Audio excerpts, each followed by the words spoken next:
আসসালামু আলাইকুম এভরিওয়ান। অন্ধমের ভালোবাসা গল্পের 17 নম্বর পার্ট। তো চলো বেশি কথা না কইয়া গল্প শুরু করা যাক। হঠাৎ করে এমন কিছু হবে আমি জানতাম না। কিছুক্ষণ চুপচাপ থেকে বলে উঠলাম, আমি বলবো না তুমি আমাকে ভালোবাসো, শুধু এটুকুই জানতে চাই আজও কি আমি তোমার কাছে অপরাধী যে আমাকে এখনো মাফ করতে পারোনি তুমি? রিয়া আমার কথার উত্তর দিয়ে বলল, আমার জীবনের প্রথম পুরুষ তুমি, যে আমাকে স্পর্শ করেছো। হ্যাঁ, আগে এক সময় তুমি আমার কাছে অপরাধী ছিলে, কিন্তু যেই দিন থেকে তুমি আমার কাছ থেকে দূরে চলে গেলে সেই দিন তোমার শূন্যতা আমি বুঝতে পেরেছি। তবে তোমাকে বিয়ে করে আমি আর দ্বিতীয় ভুল করতে চাই না। আমাকে আমার মতো করে থাকতে দাও, আমাকে আমার মতো করে বাঁচতে দাও। তোমার কাছে আমি হাত জোর করে বলছি, আমাকে আর তুমি আর কষ্ট দিও না, এখান থেকে চলে যাও। আমি একটু সুখে শান্তিতে বাঁচতে চাই, আর কত কষ্ট নিয়ে বেঁচে থাকবো আমি। এভাবে আমার শহরে তুমি আবার ফিরে আসবে আমি ভাবতে পারিনি। তবে তুমি এখান থেকে চলে যাবে, আমার এই অনুরোধটুকু রাখো, হাত জোর করে বলছি তোমায় আমি। রিয়ার কথা শুনে কষ্টে আমার বুকটা ফেটে যাচ্ছে। রিয়া আমাকে এভাবে বলতে পারলো? চোখের কোণে রিয়ার কথা শুনে হালকা করে কিছু পানি জমে গেছে। হাত দিয়ে চোখের পানি মুছতে মুছতে বললাম, আমি চলে গেলে যদি তুমি খুশি হও তাহলে অবশ্যই আমি চলে যাব। আর কখনো তোমার সামনে আমি আসবো না এই মুখ নিয়ে, কখনো তোমার কাছে এসে বলবো না আমি তোমাকে অনেক ভালোবাসি। সুখে থাকো, দোয়া করি। আর তোমার চিন্তা করতে হবে না, আজকে রাতেই আমি চলে যাব দূরে কোথাও, অজানা দেশে। আমার কথা শুনে রিয়া দৌড়ে এসে আমাকে জড়িয়ে ধরে বলল, আমাকে মাফ করে দিও দীপু। আমি এখন কি করব কিছুই বুঝতে পারছি না। তবে আমি এটা জানি, এই মুহূর্তে সাইমনকে বিয়ে করা ছাড়া আমার আর অন্য কোনো উপায় নেই। দেখিও, জীবনে আমার থেকেও ভালো একটা মেয়ে বিয়ে করতে পারবে তুমি। কখনো আমাকে মনে করে কষ্ট পাবে না। যেখানেই থাকো ভালো থাকো, আমি এটাই দোয়া করি। তবে এই রিয়াকে কখনো ভুলে যেও না। আমি এতটা খারাপ ছিলাম না, বিশ্বাস করো। তুমি যে আগের রিয়াকে খুঁজছো সে আজ থেকে অনেক বছর আগে মারা গেছে। ভুলে দাও আমাকে। আর শেষ একটা কথা, তুমি যতটা পরিমাণে আমাকে ভালোবাসো না, সেই পরিমাণ ভালোবাসা যদি অন্য একটা মেয়েকে দিতে, আমি শিওর ও সারা জীবন তোমার গোলাম হয়ে থাকতো। তোমার ভালোবাসা আমার কপালে ছিল না। তবে আমি আর দ্বিতীয় কোনো ভুল করতে চাই না। আজকের পর থেকে হয়তো আমাদের পথ অনেক আলাদা হয়ে যাবে। তুমি থাকবে এক জায়গায়, আমি এক জায়গায়, অন্য কারোর বউ হয়ে। তবে দীপু নামে আমার জীবনে কেউ ছিল, সেটা আমার আজীবন মনে থাকবে। আই লাভ ইউ প্রিয়। এটা বলেই রিয়া আমাকে ছেড়ে পিছু ফিরে চলে যাচ্ছে। আমি ওর যাওয়ার দিকে এক নজরে তাকিয়ে আছি। আজকে আমার ভালোবাসা এখানেই শেষ হয়ে গেল। তাহলে কি সত্যি সত্যি আমার ভালোবাসার সমাপ্তি হয়ে গেল? হয়তো। আমি জানতাম রিয়া আমাকে ভালোবাসে, কিন্তু ওর মনের ভিতরে একটা ভয় চেপে আছে, যেটা কখনো হয়তো আমাকে আপন করতে চায় না। ভাবি নাই কখনো আমার এমন দিন আসবে। যদি সত্যি সত্যি সেই দিন মারা যেতাম তাহলে আমার জন্যই অনেক ভালো হতো। রিয়ার শেষ কথাটা ছিল আই লাভ ইউ, তবে এর উত্তরটা আমি দিতে পারি নাই। বুকের ভিতরে অজানা একটা কষ্ট চেপে ধরলো। হেঁটে হেঁটে রুমে গেলাম, কাপড় চোপড় যা ছিল সব গুছিয়ে একটা ব্যাগে রাখলাম। কারণ সিদ্ধান্ত নিয়ে নিয়েছি এখানে আর থাকবো না। আমার চোখের সামনে রিয়ার বিয়ে হয়ে যাবে, এটা কি আমি তাকিয়ে তাকিয়ে দেখবো? আর যেখানে রিয়া চাই না আমি এখানে থাকি, ও না হয় সুখে থাক, ওর সুখের জন্য আমি সবকিছু করতে রাজি। শেষবারের মতো রুমের দিকে একবার তাকিয়ে দেখলাম, বুক ফেটে কান্না আসছে। রিও আমাকে ভালোবাসে ঠিকই, কিন্তু আমাকে বিয়ে করে আগের মতো দ্বিতীয় ভুল করতে চায় না। আমার উপর থেকে ওর বিশ্বাস উঠে গেছে, অথচ কতই না ভালোবাসি আমি ওকে। আমি কখনো ভাবি নাই এই একটা ভুলের কারণে আজও রিয়া আমাকে মনের ভিতর থেকে ঘৃণা করে, যেটা আমি একটু হলেও বুঝতে পেরেছি। ছোট্ট একটা অ্যাড চলবে, সবাই স্কিপ করতে পারো। ওয়ানেক্স হচ্ছে সবচেয়ে বিশ্বস্ত বুকমেকার, যা পিএইচডি এবং সিরিয়া অ্যাপের অফিসিয়াল পার্টনার। এই অ্যাপসে আপনি cricket, football, tennis live match দেখতে এবং তাদের স্কোর ভবিষ্যৎবাণী করে সহজেই অর্থ উপার্জন করতে পারবেন। সেই সাথে বিএমডব্লিউ গাড়ি, আইফোন, ল্যাপটপ এবং আরও অনেক নগদ পুরস্কার জেতারও সুযোগ রয়েছে। এই অ্যাপটিতে আপনি crash crystal, under and over 21 ইত্যাদি গেম খেলে সহজেই আয় করতে পারবেন। আপনি বিকাশ, নগদ, রকেট ব্যাংক, ক্রিপ্টো, পেপল এবং অন্যান্য সহজ পদ্ধতির মাধ্যমে সহজেই আপনার জেতা টাকা তুলতে পারবেন। এখানে আপনি 24 ঘন্টায় 7 দিন গ্রাহক সহায়তা পাবেন।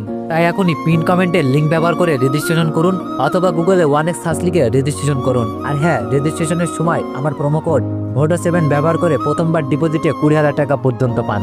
আমি না হয় একটা ভুল করেছি, কিন্তু সেই দিন তো ও আমার সাথে এই কাজটা করেছে। তখন কি ওর ভিতরে একটু হলেও অনুতপ্ত হয় নাই?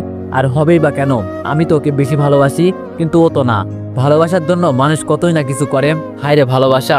আজকে চারিদিকে শূন্যতা, নীরব নিস্তব্ধ পথে আমি একা। রুম থেকে বের হলাম, জানি না এখন আমার ঠিকানা কোথায় হবে। তবে আর আমাদের বাসায় যাব না, আর কাউকে এই মুখ আর দেখাবো না। সবার কাছে আমি অপরাধী। সিঁড়ির কাছে যেই পা দিব তখনই আচমকা একটা আওয়াজ এলো, আমাদের রেখে এভাবে একা একা পালিয়ে চলে যাবে। হঠাৎ করে এই কথা শুনে আমি দাঁড়িয়ে গেলাম। আশেপাশে তো কাউকে দেখছি না, কে এই কথাটা বলল? তবে সিঁড়ি দিয়ে কাউকে আসার আওয়াজ শোনা যাচ্ছে। আর একটু অপেক্ষা করতেই পাখিকে দেখা গেল অন্ধকারের ভিতর থেকে আসতে। আমি একটু পিছিয়ে গেলাম। পাখি আমার কাছে এসে কিছুক্ষণ আমার দিকে তাকিয়ে দেখলো, তবে ওর চোখ দেখে বুঝলাম ও অন্য কিছু বলতে চাই। আমি সেটা খুব ভালো করেই বুঝতে পারছি। আমার কাঁধ থেকে পাখি ব্যাগটা নিয়ে বলল, কই যান এভাবে এত রাতে পালিয়ে একা একা? আমি একটা হাসি দিয়ে বললাম, আমার ঠিকানা এখানে না, যার জন্য এখানে আসছি আমাকে বিদায় দিয়ে দিল, কার জন্যই বা এখানে থাকবো? পাখি বলল, আমাকে কিছু বলতে হবে না, আমি আড়াল থেকে সব শুনেছি। আমি বললাম, তোমার বোনের পিছু করছিলে নাকি? পাখি বলল, আমি আজকে রাতে আপুকে ঘুমাতে দেখি নাই, জানালার ধারে দাঁড়িয়ে থেকে কি জানি চিন্তা করে একটু পর পর, কিন্তু হঠাৎ করে আমার রুমের সামনে কাউকে যেতে দেখলাম, বুঝে গেলাম যে এটা আপু। আর তখনই আপুর পিছু করলাম। আসলে আপু আপনাকে অনেক ভালোবাসে, কিন্তু মন থেকে ও নিজেকে বোঝাতে পারছে না। আমি বলি কি, আপনি থাকেন, যদি আপুর মতামত চেঞ্জ হয়ে যায় বলা তো যায় না। পাখির কথায় একটা হাসি দিয়ে বললাম, জীবনে অনেক ভুল করেছি, হয়তো রিয়ার বিয়ে হয়ে গেলে একটু কষ্ট পাবো, থাক না ও সুখে, আমার ভালোবাসা না হয় কুরবানি দিলাম। পাখি বলল, আপুর মাঝে কি এমন পেলেন যে এত ভালোবাসা আপুর জন্য? আমি বললাম, সেটা তুমি বুঝবে না, আর দোয়া করি তোমার জন্য ভালো কোনো একটা ছেলের সাথে বিয়ে হয়। পাখি বলল, আমি কি কোনো অপরাধ করছিলাম?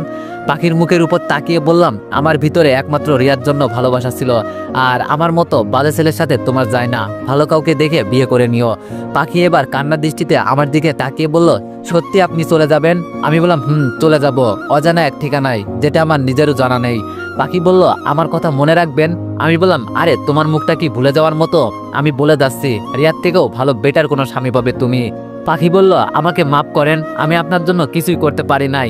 আমি বললাম, আরে এইসব কথা বাদ দাও। গলা থেকে একটা চেন খুলে পাখির হাতে দিয়ে বললাম, রিয়াকে বিয়ের গিফট হিসাবে এটা দিও।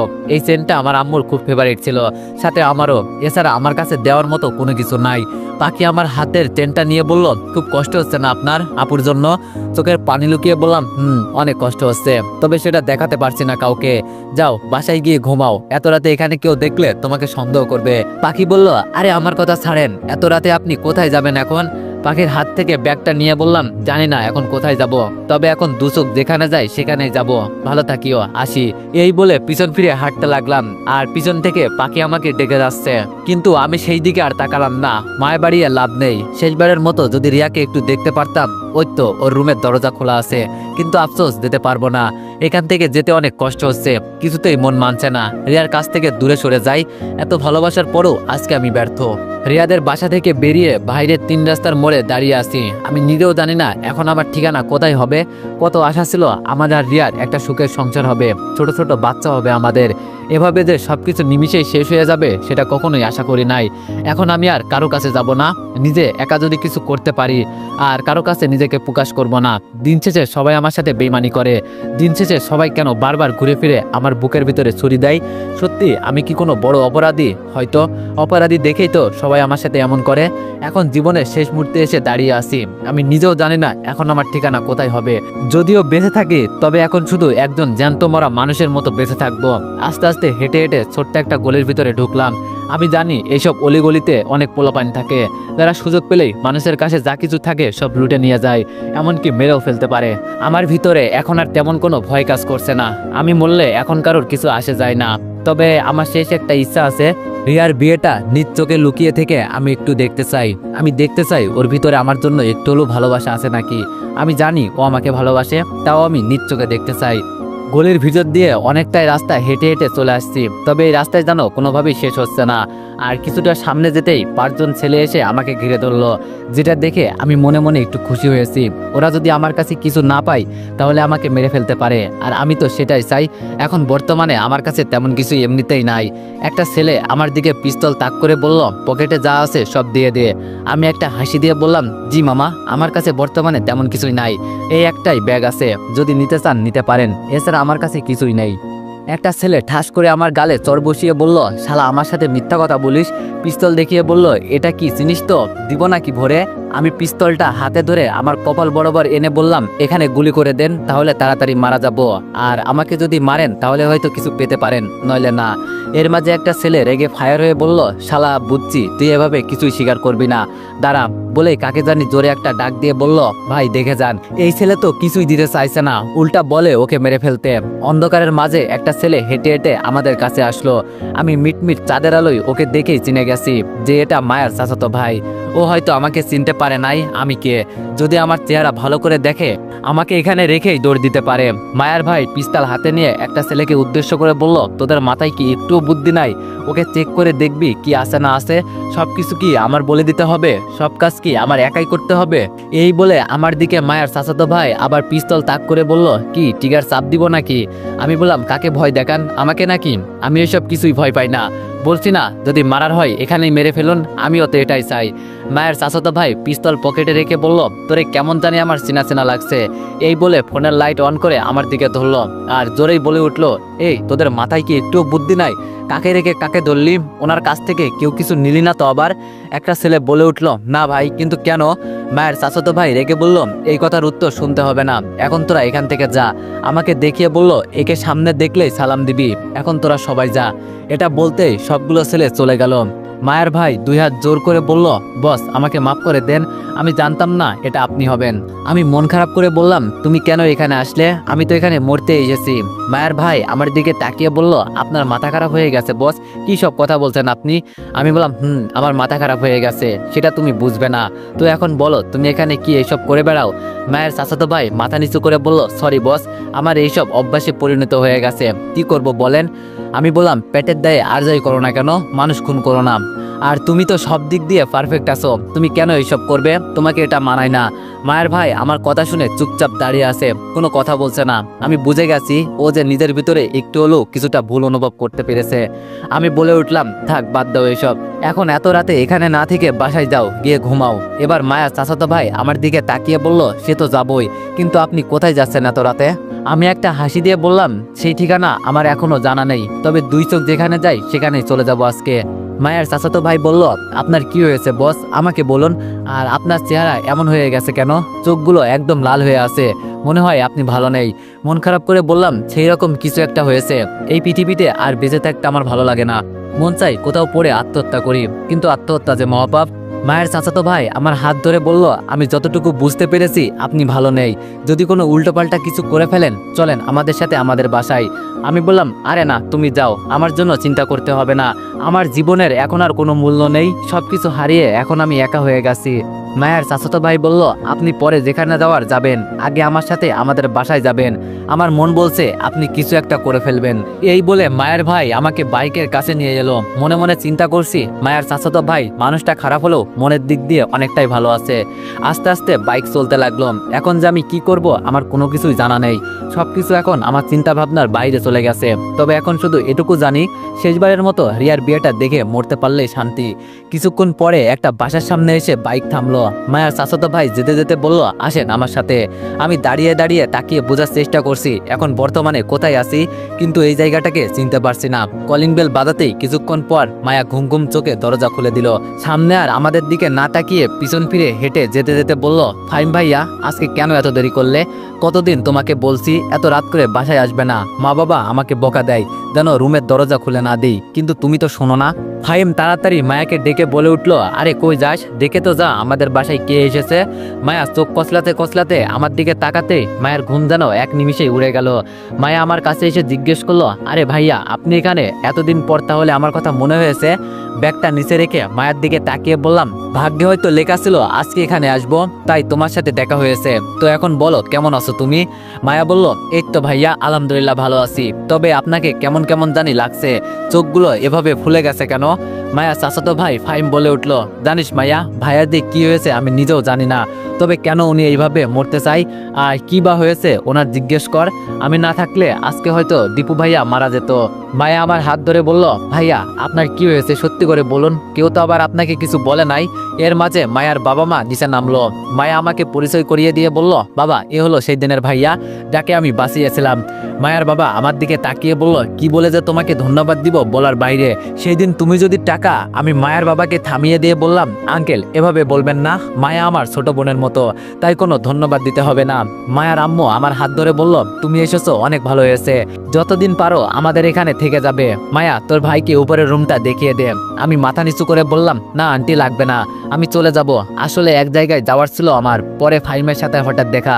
ফাহিম আমার হাত ধরে বলল, ভাইয়া মিথ্যা কথা একদম বলবেন না, আমি জানি আপনি কি করতে চলছেন, বলবো নাকি? মায়া চুপচাপ আমার ব্যাগটা হাতে তুলে নিল, আমার দিকে তাকিয়ে ইশারা করে বুঝিয়ে দিল আমার পিছনে আসেন, নইলে কিন্তু অবস্থা একদম খারাপ হয়ে যাবে।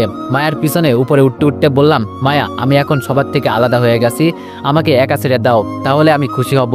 আমার জীবনে যা কিছু ছিল সব হারিয়ে ফেলেছি আমি, এখন আমার ঠিকানা যে কোথায় হবে সেটা আমি নিজেও জানি না। মায়া বললাম, এত কথা বলেন কেন? আর মরে গেলে কি সবকিছু সমাধান হয়ে যাবে? হ্যাঁ, বেঁচে থেকে আপনিও দেখিয়ে দিবেন আপনিও কারো থেকে কম না। আমি বললাম, মানুষের উপর থেকে বিশ্বাস কখন উঠে যায় জানো মায়া? যখন দেখে তার পাশে কেউ নেই, কাছের মানুষ যখন বেইমানি করে। মায়া আমাকে রুমে ঢুকিয়ে দিয়ে বলল, এখন অনেক রাত হয়ে গেছে, ঘুমিয়ে পড়েন, সকালে সব কথা শুনবো, কেমন? আমি বললাম, মায়া একটা কথা শুনবে? মায়া আমার দিকে তাকিয়ে বলল, বলেন ভাইয়া। আমি বললাম, তোমার ফোনটা দিবে একটু, আমার ফোনটা নষ্ট হয়ে গেছে। মায়া বলল, ফোন নেবেন ঠিক আছে, কিন্তু টাকা কম, 5 টাকার বদলে 500 টাকা রিচার্জ করে দিতে হবে। আমি একটা হাসি দিয়ে বললাম, এখনো কিপটামি গেল না তোমার?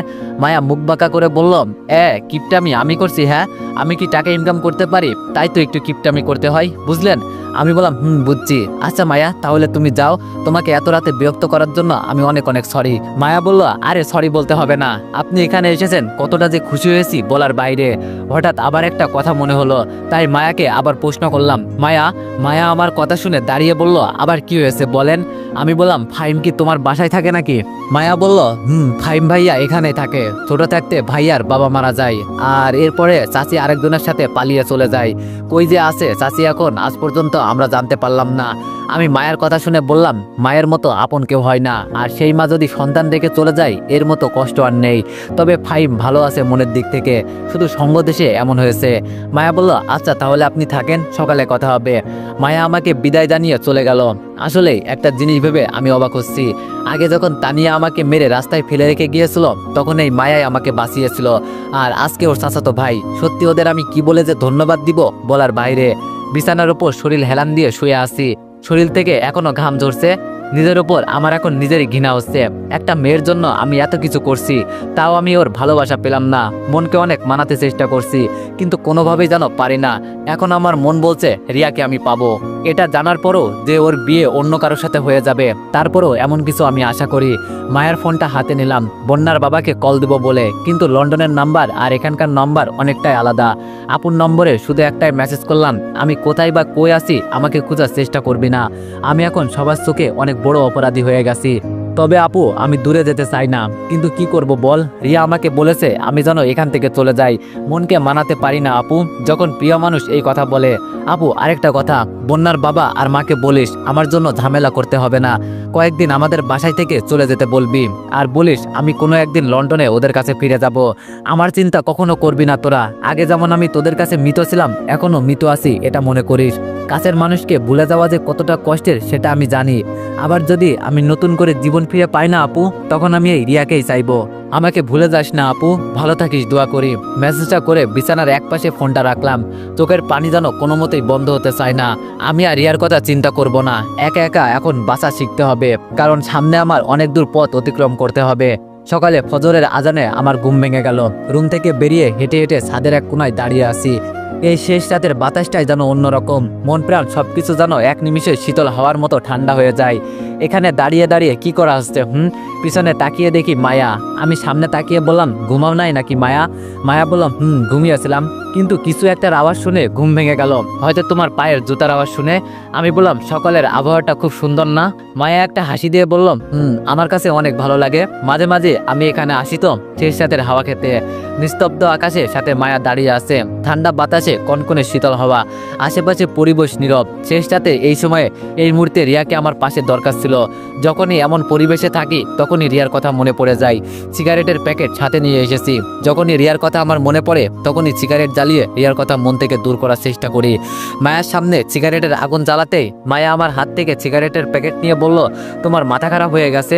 এই সকালে সুন্দর একটা পরিবেশে তুমি সিগারেট খাবে, তাও আবার আমার সামনে? আগে যখন তোমার সাথে আমার দেখা হয়েছিল তখন তো তুমি এমন ছিলে না, হঠাৎ করে কি এমন হয়েছে তোমার? কেমন জানি অনেকটাই চেঞ্জ হয়ে গেছো। কি হয়েছে ভাই তোমার? আমি না তোমার ছোট বোনের মতো, আমাকে বলবে না কি হয়েছে? আমি একটা হাসি দিয়ে বললাম, কি শুনবে তুমি? জানো মায়া, যার জন্য এত কিছু করলাম, যার জন্য এই দেশে আসলাম, সে আজ রাতে আমাকে বিদায় দিয়ে দিয়েছে। তার জীবনে আমাকে আর দরকার নেই। থাক না ও সুখে, আমি কেন ওর পথের কাঁটা হয়ে দাঁড়াবো? মায়া আনমনে আমার দিকে তাকিয়ে আছে, আমার একটা হাত ধরে বলল, কি হয়েছে আমাকে একটু বুঝিয়ে বলবে? আমি বললাম তাহলে শোনো। যতটুকু সম্ভব মায়াকে খুলে বললাম। সব শুনে মায়া বলল, এভাবে ফিরে আসাটা তোমার উচিত হয় নাই। হতে পারে ও রাগ করে এইসব বলছে, তাই বলে তুমি ফিরে আসবে? আমি বললাম, এছাড়া আমার কাছে তো কোনো পথ খোলা ছিল না, তবে শেষে একটা ইচ্ছা আছে, রিয়ার বিয়েটা শুধু কাছ থেকে দেখবো। মায়া বলল, যদি কেউ চিনে ফেলে তোমাকে? আমি বললাম, আরে না, চিনবে না, ছদ্মবেশে রূপ ধারণ করবো। মায়া বলল, নিজের গার্লফ্রেন্ডের বিয়ে কাছ থেকে দেখে সহ্য করতে পারবেন ভাইয়া? আমি বললাম, এখন আর কোনো কষ্টই আমার কাছে কষ্ট মনে হয় না, এখন নিজেকে তৈরি করে নিয়েছি। আমার কথা ছাড়ো তো, বলো মায়া, তোমার খবর কি? মায়া বলল, এই তো ভাইয়া, আগের মতোই চলছে কোনো রকম। আমি বললাম, আজকে সকালে ব্যাংকে যেতে হবে মায়া। মায়া আমার থেকে কিছুটা দূরে গিয়ে বলল, আপনার সাথে আমি ব্যাংকে যাব না, পরে আমাকে টাকা ধরিয়ে দিবেন। সেদিন বাবাকে কত কথা বলে যে বুঝিয়েছি বলার বাইরে। আমার তো খুব ভয় লাগছিল জানেন। আমি বললাম, আরে এত ভয় পাও কেন? আর আমার নিজের কিছু দরকার আছে, তাই যাব। মায়া বলল, আচ্ছা ঠিক আছে, যাবনি। এখন রুমে গিয়ে ফ্রেশ হয়ে নেন, সকাল প্রায় হয়েই গেছে। আমি বললাম, মায়া, আমি আবার তোমাদের বাসায় এসে তোমাদের সবাইকে বিরক্ত করলাম না তো? মায়া আমাকে ধমকের সুরে বলল, আমাদের তো আরো বেশি ভালো হয়েছে, বাবা মা আপনাকে দেখে অনেক খুশি হয়েছে, তবে এখন আপনার উপর আমার নজর সবসময় থাকবে। আমি মায়ের কথায় চমকে বললাম, ও মা, তা কেন? মায়া বলল, মানুষ বলে ভালোবাসা নাকি ওই যে কি যেন বলে, ব্রেকআপ হলে নিজের আবেগকে কন্ট্রোল করতে পারে না, কখন যে কি করে বসে সে নিজেও জানে না, তাই যদি আপনি কিছু করে বসেন তখন। আমি একটা হাসি দিয়ে বললাম, আরে না, এমন কিছুই হবে না, চিন্তা করতে হবে না তোমার। তবে আমার ভাগ্য খুব ভালো জানো মায়া, হাজারবার আমি মরার পর থেকে বেঁচে ফিরে আসি। এর মাঝে ফাহিম এসে বলল, কি কথা হচ্ছে এত সকাল সকাল তোমাদের? আমি ফাহিমের দিকে তাকিয়ে বললাম, আরে ফাহিম, তুমি এখানে এত সকাল সকাল? ফাহিম আমার কাছে এসে বলল, আমি মায়ার পিছনে পিছনে এখানে এসেছিলাম, আর এসেই আপনার কাহিনী শোনা হয়ে গেছে। মায়া একবার ফাহিমের দিকে চোখ রাঙিয়ে চলে গেল। এটা দেখে আমার মনে একটু খটকা লাগলো, তবে মাথায় এত কিছু ঢোকে নাই। ধুর, কি চিন্তা করছে আমি? রিয়ার ভালোবাসায় এখন মনে হচ্ছে জানো আমি পুরোপুরি অন্ধ হয়ে গেছি। ফাহিম ব্রাশ করতে করতে আমার দিকে তাকিয়ে বলল, আমার সাথে যদি এমন হতো না, মেয়ে রাজি থাক আর না থাক, আমি সরাসরি গিয়ে তুলে নিয়ে আসতাম। আড়াল চোখে ফাহিমের দিকে তাকিয়ে বললাম, ভালোবাসা কখনোই জোর করতে নেই। একটা কথা মনে রেখো, যাকে বিয়ে করবে সে তোমার অর্ধাঙ্গিনী হবে।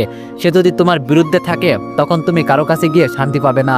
এজন্য দুটি মনের মিলন ছাড়া সংসার আর ভালোবাসা যাই বলো কিছুই হয় না। আমি রিয়ার পর থেকে এজন্য চলে আসছি, কারণ ওকে আমি কখনোই জোর করতে চাই না। ওর নিজের ইচ্ছা হয়েছে আমাকে ছেড়ে অন্য কাউকে বিয়ে করবে, করুক না, তবে নিজেকে বুঝাতে পারি না, এইটুকু কষ্টে মনের মাঝে। ফাহিম বলল, আপনি যদি বলেন তো? আমি বললাম, ফাহিম, বলছি না আমি কাউকে জোর করতে চাই না। ফাহিম বলল, আচ্ছা চলেন ভাইয়া, নিচে যাই, পরে কথা হবে। ফাহিমের সাথে হেঁটে হেঁটে রুমে গেলাম, নাস্তা করে আবার রুমে আসলাম।